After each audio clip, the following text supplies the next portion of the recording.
வணக்கம் மக்களே. சேமியா குஸ்கா இதுக்கு தேவையான பொருள் கொஞ்சம் பட்டை, ஒரு அன்னாசி பூ, 2 கிராம்பு, ஒரு பிரிஞ்சி இலை, கொஞ்சம் கல்பாசி, அதுக்கப்புறம் 400 கிராமு சேமியா பேக்கெட்டு, ஒரு பெரிய பெல்லாரி வெங்காயம், அதுக்கப்புறம் 3 தக்காளி, அப்புறம் தேவையான காய்கறி. நான் இன்றைக்கி கேரட்டு, பீன்ஸு, உருளைக்கிழங்கு இது 3 கட் பண்ணி எடுத்திருக்கேன்.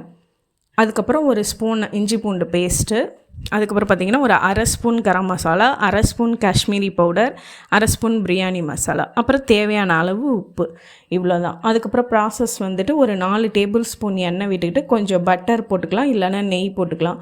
போட்டுக்கிட்டு ஃபஸ்ட்டு இந்த மசாலா பொருள்லாம், அதாவது பிரியாணி மசாலா அந்த பொருட்களை போட்டு ஃபஸ்ட்டு வதக்கிக்கிட்டு, அப்புறமா வெங்காயம் போட்டு வதக்கிக்கிட்டு, அது கூடவே கட் பண்ண வெஜிடபிள்ஸ்லாம் போட்டு நல்லா வதக்கி எடுத்துக்கோங்க.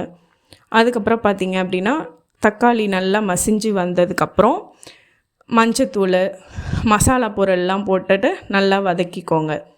அதுக்கப்புறம் வந்துட்டு இது கூடயே நம்ம எடுத்து வச்சுருக்கோம் இல்லையா சேமியா, அதையும் போட்டு நல்லா மிக்ஸ் பண்ணிக்கோங்க. மிக்ஸ் பண்ணிக்கிட்டு அந்த 400 கிராமுக்கு அந்த ஒரு 1/4 லிட்டர் தண்ணி, 250 ml வாட்டரே போதும். ஏன்னா நம்ம இந்த பிரியாணி மாதிரி தம் போட்டு தான் எடுக்க போகிறோம். நல்லா ஃபஸ்ட்டு வந்துட்டு இந்த மசாலா கூட நல்லா பிளெண்ட் ஆகி வரா மாதிரி அந்த சேமியாவை மிக்ஸ் பண்ணி எடுத்துக்கோங்க. அதுக்கப்புறம் கொஞ்சம் நேரம் கழித்து தண்ணி ஊற்றி நல்லா தம் போடுற மாதிரி மூடி வச்சுருங்க.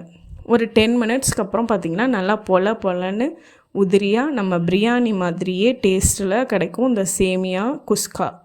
சாப்பிட்டு பார்த்துட்டு சொல்லுங்கள். கமெண்ட், லைக், ஷேர் பண்ணுங்கள். Thank you friends.